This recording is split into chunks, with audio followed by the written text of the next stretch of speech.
This video is presented to you by AEDmarket.com, and in today's video, we'll go over how to tell if the Philips FRx AED is ready for rescue. One of the main reasons an AED fails is due to it not being properly maintained. AEDs are very easy to inspect and maintain. We'll show you just how easy it is to know that the Philips FRx is ready for rescue. The most important inspection tasks are to check the ready light indicator and verify if the electro pads and batteries have not expired. This AED performs a self-test daily, weekly, and monthly.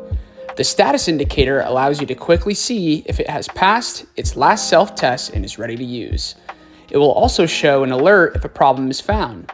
That's why it's so important for you to conduct regular inspections.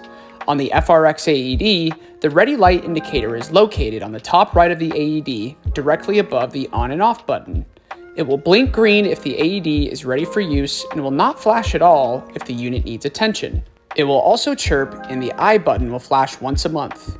You're going to want to do three things. Number one, verify the ready light indicator flashes green. Number two, check the expiration date on your AED pads. The pads have a 2-year expiration and the battery has a 4-year expiration. And number three, check the overall condition of the AED and note any deficiencies. You can log each monthly inspection on the check tag that we provide for free with each AED. If you have any questions regarding the Philips FRx AED, please feel free to contact us at 1-800-441-8378 or visit our website at www.aedmarket.com. Thanks for watching.